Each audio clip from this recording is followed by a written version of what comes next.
I not feel just like a popular film. this is more your neck of the woods because Literally. of Pittsburgh. Yeah. Yes. And every year we're like, why hasn't Suze gone to Oh, Grad? yeah. It's like it.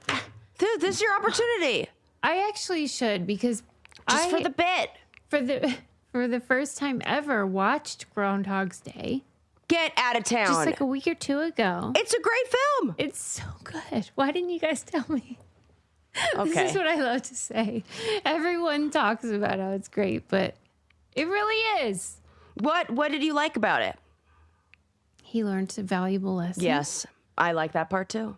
And whenever I remember when it was being promoted, you know, in like the 80s or whatever, whenever it came out, and thinking, how could you possibly make a movie of the same day a million times over and over again and have it be compelling? But it was.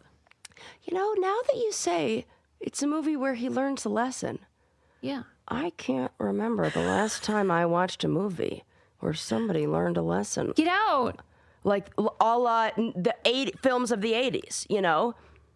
Can you think of a film? I'm trying to think of the last films I've seen. Well, we saw the Smashing Machine together, and there really wasn't a lesson there. Nope, either. wasn't Maybe like it was like, don't do steroids? not like a funny, not like that. Yes. You know what I like, mean? I'm going to be a better person. Yeah, like the last one I can think of is that one that was like called A Man Named Otto or something like that. That was based on a book. It was with Tom Hanks, and it was great. The movie was phenomenal. Loved it. I don't know if we have a lot of films like that. Why don't we? Because we're sick of learning lessons. This is a very good question to. It could. Excuse You know me, I what had a it burp. could be? Very good question to ask. It could be a preaching to the choir thing because all the people that need to learn lessons aren't interested in learning lessons. Let me tell you, they are doing terrible things in the world right now. Yeah, you're right. And they're fucking fine with it. And then all the people like me, this is what you say about parenting. Like if you're worried that you might not be a good parent, you're probably doing great. Right. It's all the people that don't ever think about it that are like the problem. Because we enjoy movies that are like the eat the rich kind of movies and like watch it, you know, it feels everything like very Hunger Games, that kind of stuff is what we're making, an us versus them. Everything's like Star Wars and Avatar and these they're different than the message of like the individual. Oh, right? Do you prefer that individual? No, I think maybe it's just we're at a different time. Maybe it has to do with what's going on.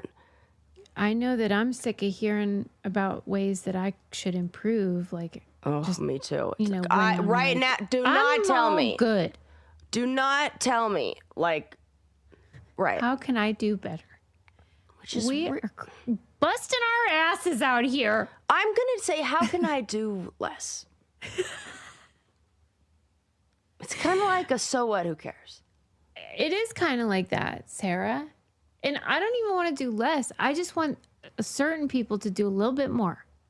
Yeah. A little bit more. Look in the mirror situation. Yeah. Not our listeners, not you guys. No, I'm talking about you guys politicians are all like and us. stuff. Yeah, exactly. Yeah. But Groundhog's Day was a great movie. Yeah. Real cute. And, you know, they were from Pittsburgh. Yeah. And that's also why I'm watching finally The Pit. Oh, so good! I know! Why didn't you tell me? Susie Louise Meister Butler, I have told you! Oh my God, it's so good. My biggest complaint is that they release them once a week. Yeah. And that's killing me. Because that's why I waited. It's very good to wait. You should wait. I waited the first time around and got to see season one that. It's funny though, because when we were watching it, Adam goes, this is the kind of show that Sarah would watch in one sitting. I did.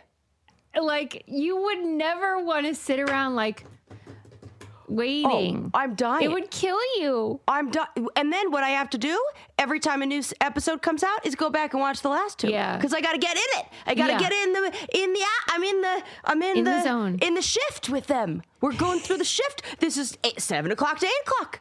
If you're not watching The Pit, which is on HBO, each season takes place over one day. One shift in the ER at the hospital I was born in, Allegheny General. We have a connect. Through those doors. And did you see in season 1 that Mr. Rogers plot? Yeah.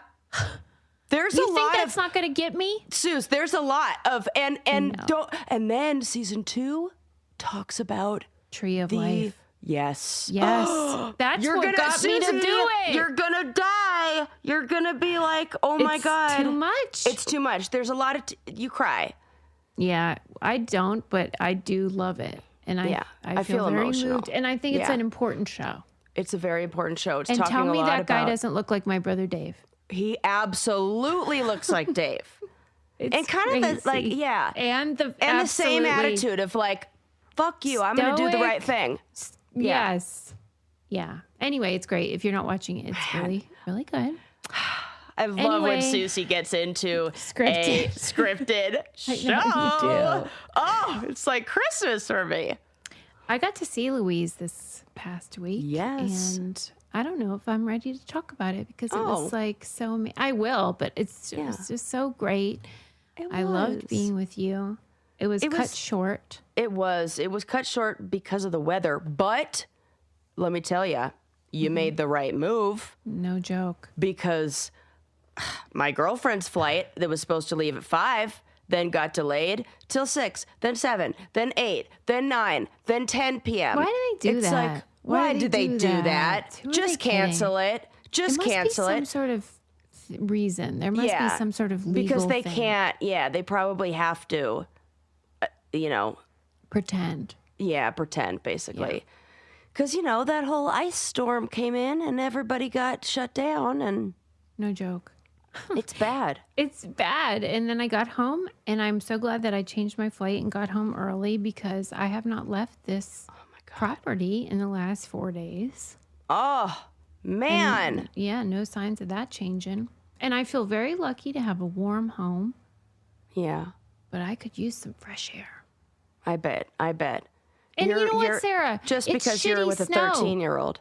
We've been trying to sled, man. Me you and can't even Lincoln sled? and his friend JJ. Shout out to JJ. We have a shout out to JJ. We have been trying to sled, and it's unsleddable. Oh man, I have been hearing that that this snow has some weird What is physics it? You would properties know. to it. That you can try. This is the kind of snow. Too much air in there? Yes, correct. knew it. That you can make a snow stove out of this kind of out of this kind of snow. That there's so much air in it that it almost doesn't melt in the same way. It's just sitting there. Yeah. And like styrofoam. It's like styrofoam. You can pack it. It's like 96% or 92% air or something like that. And because of that, it slows down like the travel of it. I was watching this whole thing about somebody freaking out like, the snow isn't melting. That's some conspiracy theory. And this physicist came on there and was like, no, they've been doing this since a long time, and people have been cooking in ice stoves for forever. Here's how that works. And no need to, sound the alarm. But isn't that crazy that the properties real of snow bummer. change? Yeah, and it's such a bummer when you have a foot of snow that is useless. You can't even get on a toboggan. Gosh, what is the point? You can't even sled. Meanwhile, we don't have any snow over I here. shouldn't complain. I'm sorry. Record levels of no snow. Record levels of Yes. snowlessness. Only like less than 60%. 60% less than what we should have. That's fucked up, Sarah. I know. This is going to be very bad. Fire season, all that. I don't know where our water's coming from. I don't know what's going to happen up here.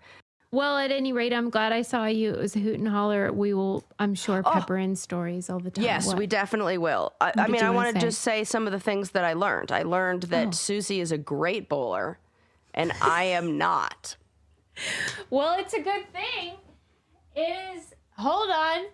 A good thing I'm a great bowler because now, if you're watching the video version, what we have here is my own personal Yes, a ball that's right. compliments of Louise. Yeah. 8-pounder. Look That's at this. right. Look That's at the right marbling. size. That's the right size. 8-pounder. Because the other one was 6 and you were bouncing that a little. Yeah, I am worried about that. I didn't know that's why balls bounced. Yeah, they're like It too makes light. sense. You're chucking it. So, All yeah. I know is Sarah Louise got me a bowling ball, and I think we can all agree that's the best gift anyone could ever give anyone else. Well, my favorite part about that was wrapping it, and then like my girlfriend having her ideas on how to wrap it, and then I said, well, I feel like we need to wrap it in the most comical way possible that did. makes it so obvious that Yes. it's a bowling And ball. It cracked me up so bad. I thought it would. I thought that part was going to be it's funny. actually the perfect segue because what she put it in was this gigantic, because she sent Lincoln and everybody presents at once in a big old box, and it was a Caraway Yep. box that had housed, cookware in it. And you can imagine a bowling ball fits Perfect. perfectly into Perfect. like a saute pan or whatever the heck was in there. And I was cracking up about that because I thought I got more Caraway. I'm like, what have I Right. done? Did I tipsy buy something? And I truly thought I had Caraway in there. And then all of a sudden I was like, oh. Oh, yes. And then it was a bowling ball. it was a bowling ball. But I would have been equally happy with Caraway because it is the best cookware and bakeware that you could ever get. You said it. It is heaven sent, and it is non-toxic. It is non-stick, and they have a gazillion colors, so you can pick your favorite. They're adorable.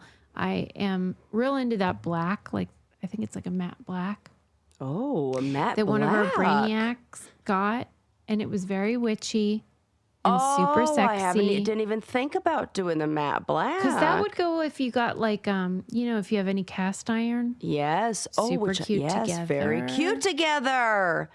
Love. Rustic. Yes. But they are just the best, and they're always adding more stuff. They have butcher's blocks and barware Yes. now. They have everything. But Caraway cookware set is a favorite for a reason. It can save you up to $190 versus buying the items individually. Plus, if you visit carawayhome.com/braincandypod, that's a new code, you can take an additional 10% off your next purchase. This deal is exclusive for our listeners. So visit carawayhome.com/braincandypod or use code braincandypod at checkout. Caraway non-toxic kitchenware made modern. Yes. It's the best. It really is. And the most beautiful. Okay. Moving on. Because Sarah and I actually had a shared, viewing experience. Yes, we because did. we watched the Elizabeth Smart documentary on Netflix. Yes. What a treat. I love watching stuff, especially after I've already watched it, because Sarah likes to talk throughout. I sure do. So if I haven't seen it yet, I get frustrated. But if I've already seen it, it is the perfect combo. Perfect. She's stimulated and engaged, and I am entertained. Yes. I don't know another way to do it. Neither does Adam. It's the ADHD people, I have guess. to talk through it. They think it's like an interactive experience. Yeah. Anyway, I was really glad to watch it with you because Elizabeth Smart is the gal that was abducted from her home in Utah out of her own bedroom. She was 13 or 14. And her sister, Mary Catherine, who was 9, was in the room, witnessed it. And this was at knife point. And then miraculously, after, 5, 6, 7 months, whatever it was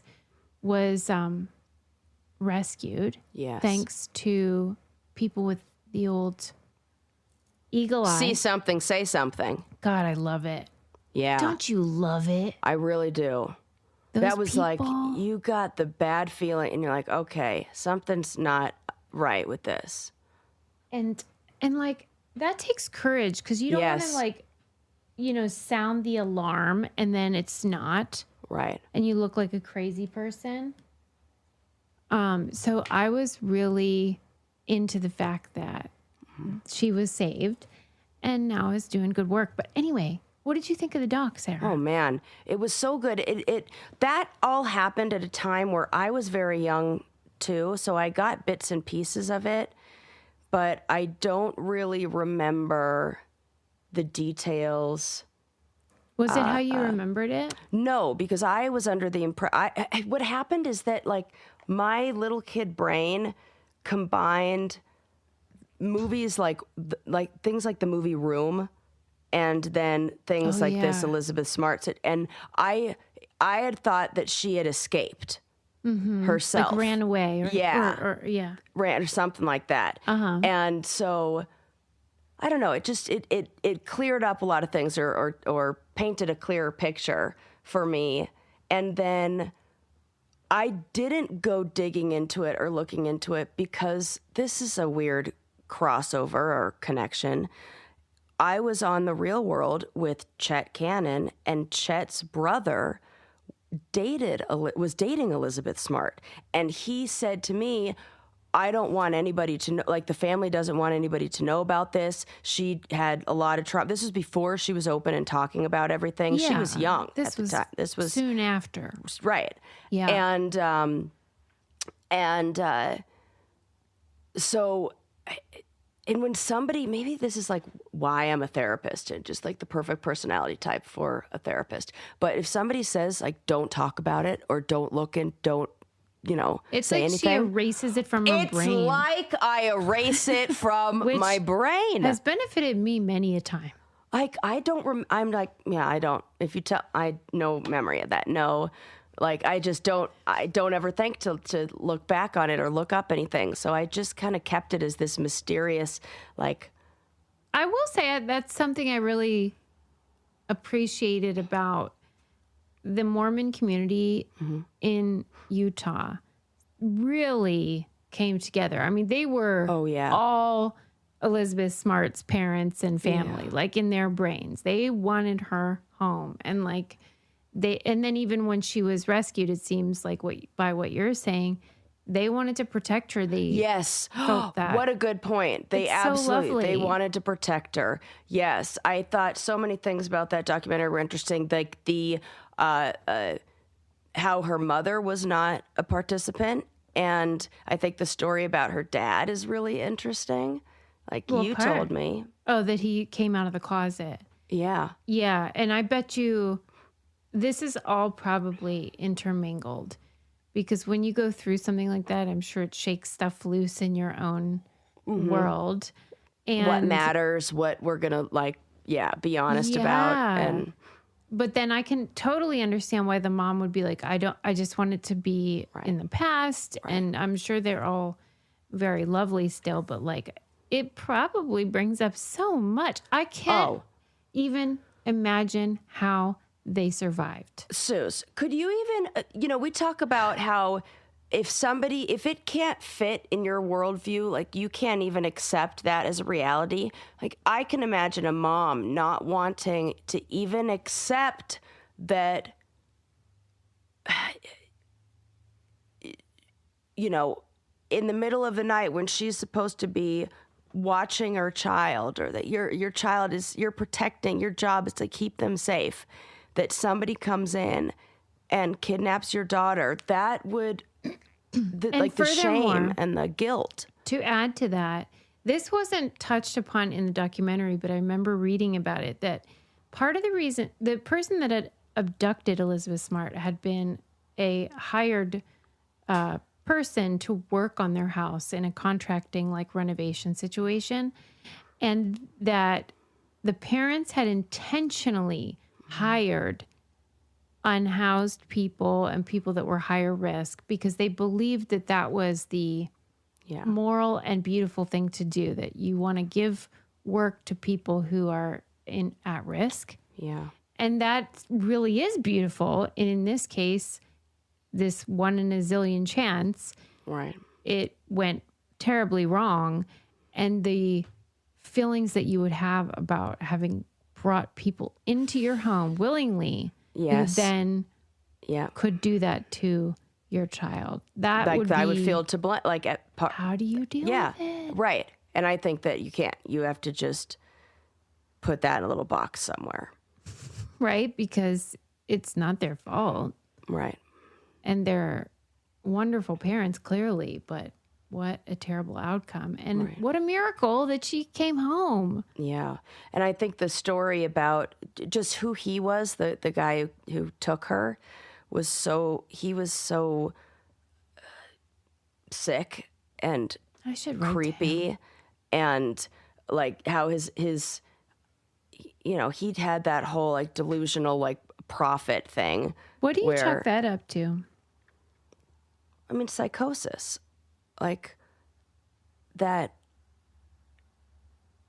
delusions of grandeur, and that goes so in line with like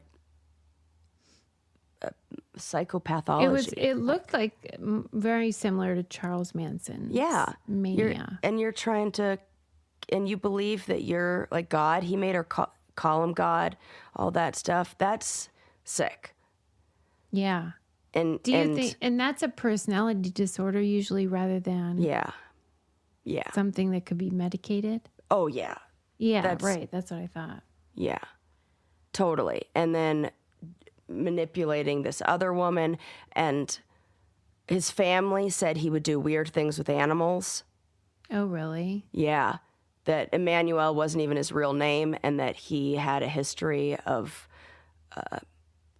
all the things that are that dark triad, you know? Whoever her therapist was did such a good job. I know.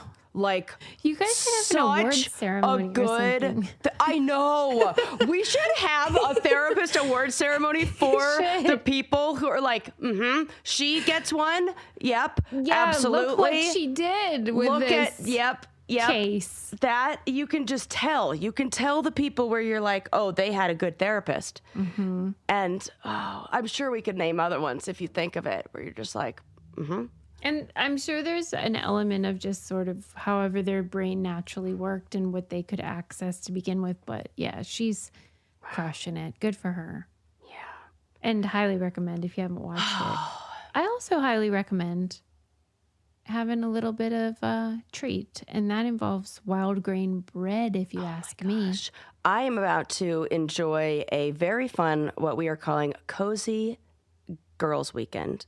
That's so fun. We're just having a cozy weekend. Sleep in. Yes, with my gal pals.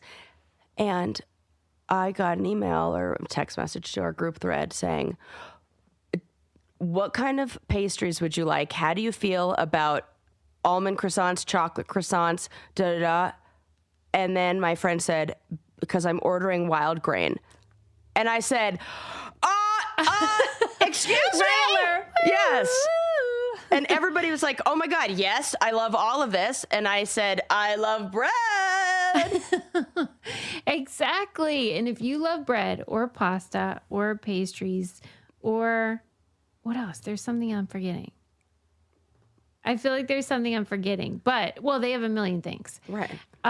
Cookies. And they even have like pasta sauce that you can buy. Yeah. And butter. Don't sleep on their butter. Oh, yeah. It's That's like good French. Stuff. Yes. Butter. Yes. It's all so good. And it's comes to your house frozen. You put it in your freezer and then you just get it out when you want to make it. And then you're getting fresh, proper bakery bread in 25 minutes. It's Get the ciabatta. You've never tried tastier bread. Oh my God. Heaven sent. I ate the whole loaf. And if you want to eat the whole, and they have a new protein box. Oh, wow. Hello. I mean, best of both worlds, if you ask me. Yeah, we love that. No carb left behind, and they have a gluten-free box, which I know people are so excited about. There's nothing like having an Artisan bakery in your freezer to chase away the winter chill. Now's the best time to stay in and enjoy comforting homemade meals with Wild Grain. I highly recommend giving Wild Grain a try. Right now, Wild Grain is offering our listeners $30 off your first box, plus free croissants for life. When you go to wildgrain.com/braincandy to start your subscription today, that's $30 off your first box and free croissants for life when you visit wildgrain.com/braincandy, or you can use promo code braincandy at checkout. Yes. Don't take our word for it. Just do it. Okay, Louise. Yes. Let me ask you about this. Can't wait. Have you ever experienced the situation in an office or wherever where somebody puts their gross food in the microwave. Oh, yes. Oh, my God. I worked at a mental health clinic where we all were there from 9 a.m. till 10 p.m., working with clients all day. And so lunches, all that came through. Oh, yeah. Were definitely... Were you doing this? Like, were you heating up your food? What were you... No. I know not to do that. I've worked in, like, retail where there's been a small room, long enough to where I know not to do that. Here's what some of the culprits are that people don't know about. Oh, okay. Popcorn is worse than you think it is because you think I'm just making popcorn. But then if you even do that lingers. 1 fucking second longer than you should, and that thing gets burnt, and then I have to smell burnt popcorn. Yeah. No. And then no fish should ever be reheated. Ever. What are you doing with your life? Ever. And I'll even say shrimp, don't do it. Absolutely not. Just don't reheat anything like that. And Chinese food. Chinese food also gets stinky in there. Don't do that. Have you ever left Chinese leftovers in your car and then returned to your car? It's a fart. It's a fart. You have a fart mobile. It's the cabbage. It's the cabbage and that's exactly. It's delicious going in, but not after. We all love it. Yeah. But you don't want to reheat it, especially in a public setting. It's rude. Yeah. Right. Broccoli. Oh, broccoli. I forgot about broccoli. Broccoli is the worst. Fuck off with your leftovers. Yeah. All right. This was in the New York Times. Yeah. A PhD grad student and his fiance got a $200,000 settlement because they sued their department because they believed they were discriminated against because they were using the microwave to heat up their various curries and Indian foods, and they felt they had been discriminated against because of their race, because I think it was like the receptionist or something said that their food was pungent. And then like shortly thereafter, there was like a department-wide memo that was sent out that was like, please, everyone, refrain from heating up any kind of stinky I feel like this meal. is fair. There's nothing about your job that says you're entitled to have hot food. If you and I don't get think rid this of the is, microwave. And if you were like the whitest person from the most European place, if you're fucking English and you're heating up your goddamn fish and chips, I still have a problem with it. I am outraged. This feels like it's ridiculous. Now, if they were being culturally insensitive and said some things in that memo but pungent, I would say, is a descriptive word of like a smell that is sharp or intense. And that is not saying that food, there's anything wrong with that food. It's just like, this isn't the environment where we want to be. It's a distraction, right? Yeah.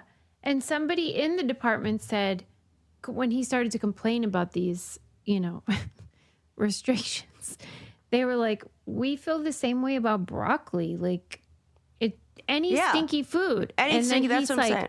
Well, who's been discriminated against for eating broccoli? Nobody. But you're discriminating against me for my curries and stuff. To me, that's a terrible argument. Right. Because if I heat up broccoli, you should be mad. Because that's gross. Right. And I rude. don't think we're discriminating against you for we're okay. All of our senses are how we interpret, like they're important for contributing to our internal experience. And if somebody were making a bunch of loud noise that was like noise pollution, That's right. that would be a problem. Yep. And this feels like if they were flashing strobe lights, that would be a problem. Yeah. If they were doing things like, I don't know, something that affected how I felt, or like coming up and scratching me, Giving you that would be a hives. problem too. And it feels like if you are farting all the time, then that would be a problem. This was going to be my whole point about why I come from a non-farting family, and I institute that in my own home because it's not the noise. I don't mind a burp. Right. What I mind is the infestation of the air that I am breathing Right. with your poop particles. Right. Because if you can smell it, that means there's some mass to it. And I'm so, smelling whatever that's gross to me. Same goes for your fish Yep. and curry or broccoli, any food that stinks. And then his Any response at pungent one food. point was, how come so-and-so was allowed to use the crock pot to make chili? And I say they shouldn't have been. But a crock pot Right. is different from a microwave. If you're microwaving your chili, I'm mad. Yeah, and But I guarantee any you it's food- exploding everywhere and getting all over the inside of that thing, and they're not putting a towel down. But for real, any hot food, what are you doing? Did people not know about PB&J? Yeah. There are solutions. Bring a salad. You do not have Right, to have hot food in your fucking graduate program PhD department. All right, well, fuck that guy. That's the end of that story. Okay. Yeah. Did you watch the Secret Mall Apartment Netflix documentary? Oh, it keeps coming up in my... No, because I don't have freaking internet still at my house, so I can't stream anything. So, no, I have not. And Do you but want I me to know talk about it. or do you want me to And wait? I want you to talk about it so bad because all I know is that a group of people lived in a mall in Rhode Island That's correct. for a while without being found out. That's right. And I love that. I need to know the whole story. Yeah. So the documentary is called Secret Mall Apartment on Netflix. And it is about, as Sarah said, a group of people who got caught after, I think, years Yeah, I think years too. with a living space that no one knew about. It was undetected. And it is the story of how that happened, why it happened, and it is a delight. So when you first start watching it, the premise is like comical, and it has this feeling of like young teens Going or to the like mall. yeah, like young adults who are like, whatever, we are young, we don't have any ties, let's do something funny, and we're gonna get these cheap little cameras and document ourselves. There had been an advertisement of this new mall in Rhode Island that was like, it's so great you could live here. And these people were like, well, let's find out. Can you? And so they were just seeking a way to do that. Yeah. And they had to find a spot. Like they had to find a place that you could go to rest your head overnight. And one of the people involved had watched them building this new mall and had like observed an area that they were like, where does that go? Like what part? It's like no man's land. You know how some buildings, I sure do. if they're not a rectangle. Yep. I There's got a like- corner in my house that there's no there it's Exactly. in my attic space where my brother's like, that's the most unused property. He's like, if we clear this out, you will double or triple your storage space, and you can have an entire walk-in like area for all of your gear. And it's on the list of things to do because it's just like a random, unfinished. It's wasted area. Space. Totally wasted space. And right behind me, this wall behind me, there's a door. That over weird here. room. It's a weird room. There's a room of nothing. And I think a lot of buildings, especially if they're odd, which my home is, and they have a strange shape, you can't make all the space usable in a traditional way. And that is the case with this mall. So these clowns, they were people that I am mystified by, which are these artist types. Yeah. They see the world in a way that I can't even conceive of. And that's what they were all about. And so they moved in and they figured out how to get to it. I feel like they're the same kind of people. You know how we say that your mom and my mom are the same, but on different ends of the on different ends of the spectrum, and that it just connects. I feel like these people and like those doomsday prepper homesteaders are the same type of like, we could do it. We're going to have a creative way of living off the grid or something like that. It's the same, different ends of the spectrum, but like kind of the same energy. You know what I mean? One, there is a fundamental sort of like fuck the man. FU that they're giving to consumerism. Yes. The idea of a mall. The idea that you would have wasted space, gentrification, everything that this mall represented, these type of people are like, I don't like it. Yeah. And so then they decide to figure out a way to literally move in, and they would go to the Goodwill and pick up like fucking furniture and put it in this fucking weird space down this hatch. I hate it. There's no way you could truly live in this space without, you know, there's no kitchen. I mean, you could. You would just have to get creative. And these people were more of like. I mean, you could, but then you'd have to take your poop out. Or you'd have to have some way to get into the bathrooms of the mall. Oh, they were using those, yeah. Yeah. But I'm just saying, like, the way that once they got caught, the way that the news framed it was like they had set up an apartment and were just living there. And you picture it as like Friends or something. Well, I'm thinking of, you know, the movie Parasite? Yeah. Well, like, spoiler, like where the guy's living in there. Oh. And he fully was living there. I do worry about that in my own home all the time. Like, dude, your house would be the place. Like if any of you are looking for a place to squat and go undetected, just come on over. Right. Nobody would know. Nobody. And you have enough cats where you could just be like, well, it's probably a cat. No joke, because when I do get scared, I'm like, oh, no, wait, I have 4 cats. It's fine. You're like, what's that rustling? Oh, it's a cat. Sarah, you're right. I know. Okay, well, so it's my plan should anything go, you know, haywire. Right, Sarah will be over.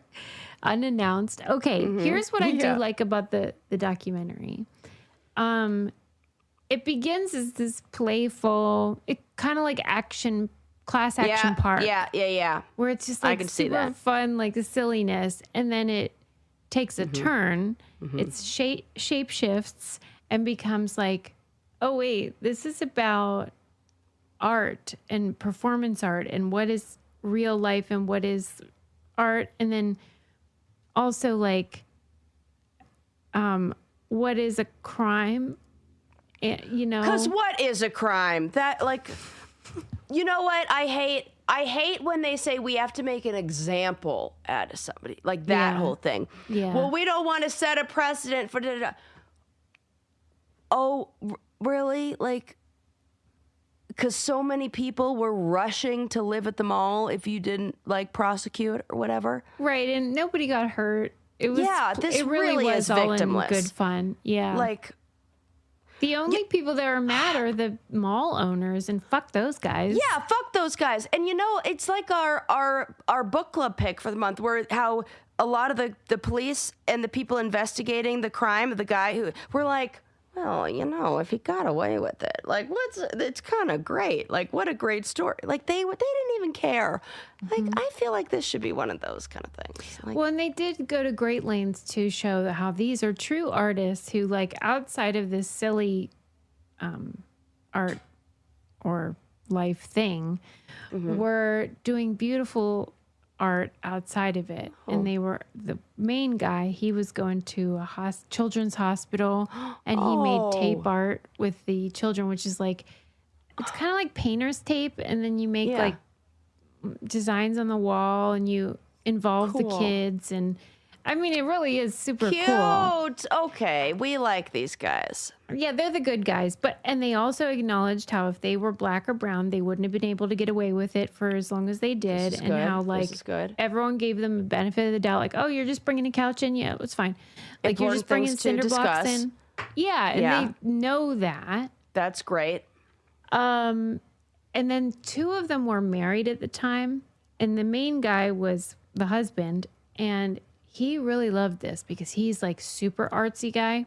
And she was like, okay, but like, can you come home and like work on our actual house? Yes. And they're divorced now. Makes right? sense. So like these people that are like, oh, it's important and it's art. Well, there's a price to pay for that.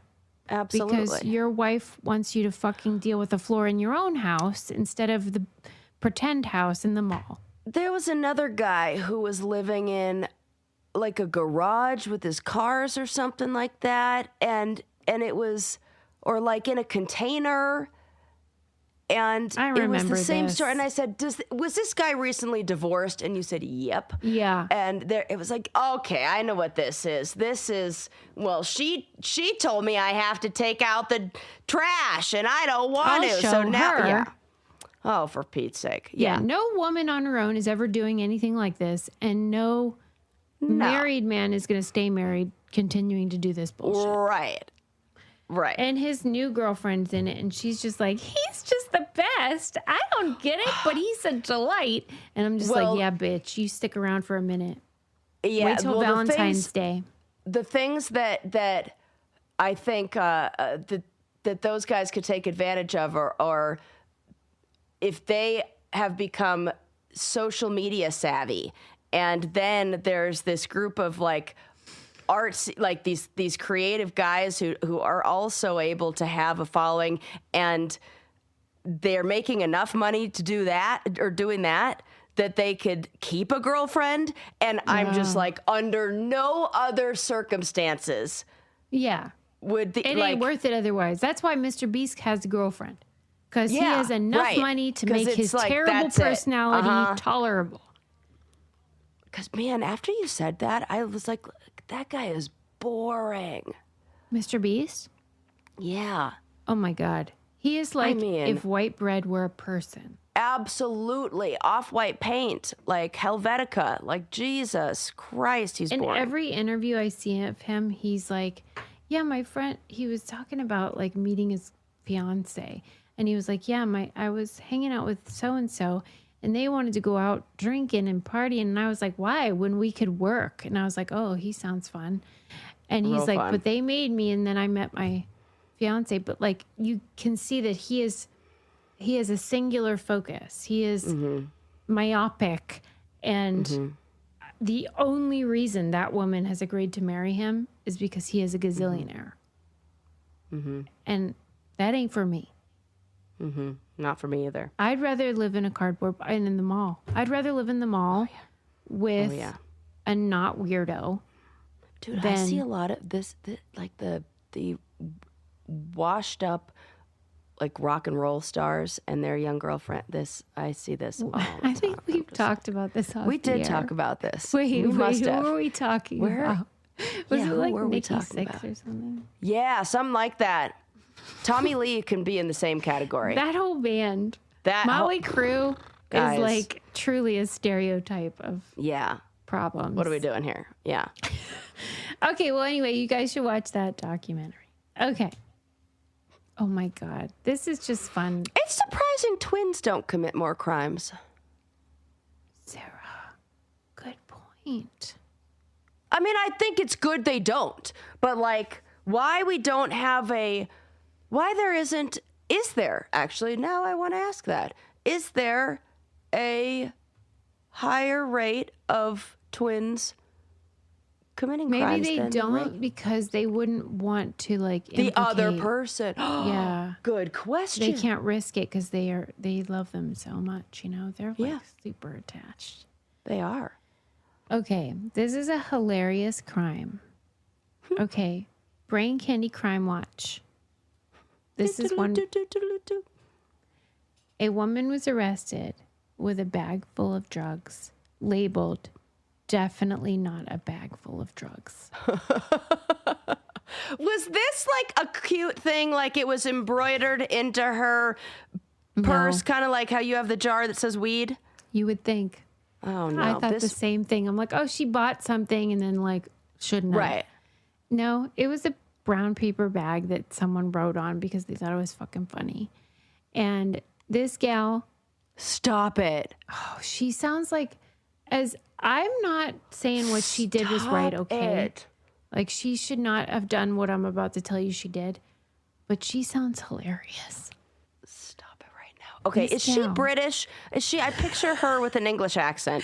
I just picture this Prior woman. Lake. I don't know where that is. Where Prior Lake is. I just feel like she's wearing a blue faux fur long jacket that kind of looks like a jacket that looks almost like she's a Muppet, but like fake feathers. Yes, like that. She's got something like that, and she definitely vapes. She does everything, and here's how we know. This gal was pulled over just before midnight on New Year's Eve on suspicion of drunken driving. And they said to her, "Ma'am, have you been drinking?" And she responded with, "A lot." Oh, no. And she told them I love these people. This is why I watch police cams. This is what I look for. She took a Jaeger bomb just before driving, and she'd been drinking some Jamesons and Red Bulls. And then the officer found a brown bag with the writing on it that contained the marijuana brownie and 14 individual psychedelic mushrooms, as well as marijuana, cocaine, 3 pills, and whoa, and that's oxycodone. too many drugs. That's too. What are you doing? That strikes me as you're selling. Well, yeah, because they arrested the woman before, like when she failed the breathalyzer, and she's like, "You're gonna find a bunch of shit in my car." That is a quote. Oh my God! I love she's it funny so much. Like she is brazen, but in a comical way, almost like a reality star. We love them. Like I want a Bad Girls Club with like this woman and what's her name with the ankle bracelet? Who you know who the Heidi Fleiss? Russian lady. Oh yeah, the Anna. Anna, yeah. The scammer. Her. Anna Delvey. I want her on there. I want who else? You like women who just are like, yeah, you got me. Yeah, that's funny.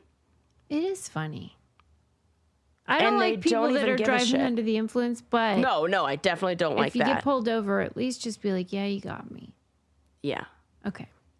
That's fine. She was definitely, that was an intent to distribute because there's no reason. That actually didn't occur to me. Because she was like the supplier for a party and she came in with a you know what? Because nobody who's doing one of those is doing the other. Like, I mean, maybe somebody, but you're not cocaine, oxy, mushrooms, weed, and no. That's like, I'm selling this. Pot. I can understand if you had a pot brownie and 2 things, like 2 little Because capsules it's of too mushrooms. many different kinds of things too. Too many. We got uppers, downers, things that wouldn't even be like. No, that's you're that's right. you're trying to make everybody at the party she's got the happy. coat that opens and like take your that's pick. Okay. that's what it feels like to me. Okay, that makes sense. It's because I have an early bedtime where I'm thinking she's going home for the night. No, she's got. You're She right. has. She's That's just an about to intent to start her distribute. shift. Because I have a friend who's a cop, and whenever I get like, and he's like the coolest cop. He's like he's letting you off unless you're doing real. Because he says to me, Sarah, he works the night shift in a really bad town, and he's like, I only stop people who are up to no good, who actually are. Have you ever been to this part of town driving really, really slow at 3 o'clock in the morning? And I said, no. He goes, right. Because you're not up to no good. Mm-hmm. And like, he knows, kind of thing. And so I can see in 2 seconds, pull this gal over, and you're like, okay, you're in this neighborhood, in that car, with that on you, and no, I'm sorry. Yeah. Right. I hear you. Yeah, intent to distribute. Here's the last thing, I swear. Do you want to talk about that bozo from Free Solo climbing the building? Yes, I do. Okay. Yeah. So, Dude, that was... if this Free Solo guy, Alex Honnold. Honnold, or if you remove some of those words, Hold, which... if you change his name a little bit, it's like Hold. It does look just like that. And it matches our theory. Yes, it does. Names. All right. This fool climbed. With 2 daughters. I didn't know. Who is breeding with this bozo? Can you believe it? That dumb bitch from the film? No, I think it's somebody else. Yeah, I think it's another gal. Because he dropped that gal on a climb. Like, she fell. I would never be able to be with somebody after they What are you saying? He talks about that in Free Solo. Like, the woman that he was with in that movie, they went climbing together, and she had an accident. Like, she fell. Like, there was an accident or something that happened. Because he dropped her? I don't know if he dropped her or if she went somewhere where it was not... It was out of her above her difficulty skill level. Yes. Well, why did he let her do that? I don't know what it was like. Yeah, exactly. Because he's not considerate. Like, he's fucking weird. I can't stand him. And then his attitude when he's in interviews is this very like, well, people said like, what's this guy with like no amygdala, but really it's like that wasn't firing when I was looking at things that weren't dangerous, and it's just that I've made myself I've like desensitized myself to these things. And he says it in this way that's so like, it almost feels like he's putting us all down. Like, he thinks I don't know what it is, but the attitude I get from him is not one where, like, I don't know if that guy ever feels humbled. Mm-hmm. It feels a little bit like, I'm going to conquer this, I'm going to conquer that. Nothing ever, like,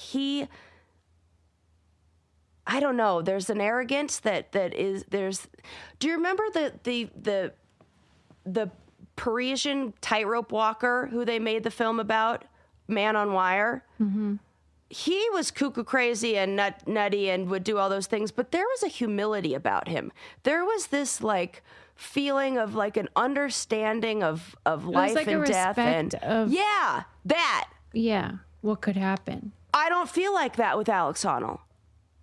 I don't like the arrogance about it. Like, okay. Because there are guys who do crazy cool stuff, but there's that respect for life in it. And we can get into his climb and all that in your episode, but what struck me was, and maybe it's because I saw them back to back, but like, he seems to have this like flippancy about what he's doing. Mm-hmm. And it's like, hey, they wanted me to do it. They're going to pay me. I would have done it for free, but whatever. Mm-hmm. And like, when he was at the top, when it was super scary, he did like no hands. No, and he just stood up there and freaked me the fuck out. And I feel like he is very much indulging in the spectacle that he knows he's being paid for, and that is the reason why he's valuable. Okay. So then, did you happen to catch yesterday when the America's Next Top Model documentary trailer came out? And so America's Next Top Model there's a documentary coming out about it, and Tyra participated. So that means she had something involved. To do with it. Yeah. We're not going to get a full story. But in the trailer, you hear her say, listen, like, basically we had concerns about the things we needed to do, but like the audience kept asking us to do more and we had to deliver.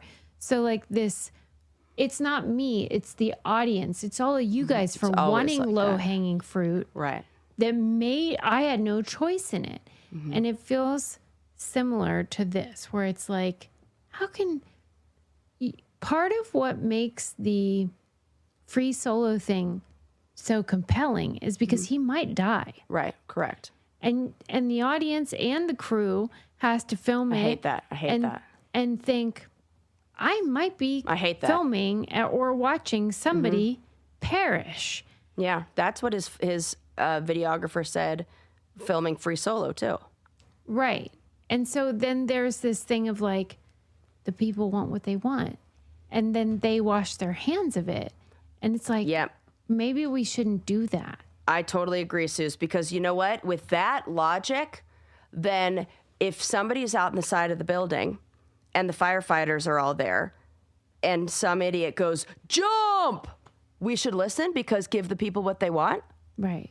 That's the same logic. And that's obviously ridiculous. And it's immoral. Yes, it is. And you're placing the moral culpability on the consumer instead of the producer. Yeah. And that is fucked up. Yeah, I agree. Because you are supposedly superior in some way. You've accomplished more, presumably, and I think I can state with certainty that Tyra definitely thinks she is not among the masses. Right. And she certainly doesn't think You're she's a producer. below them. Right. She thinks she is above them. If you are, behave like it. Right. Rise above. Don't say like, oh, what could I do? Right. Oh, I now totally you're agree. helpless. Right. I'm sure we'll have a lot to say about it when it comes out, but fuck that. It makes me so mad. I totally am with you.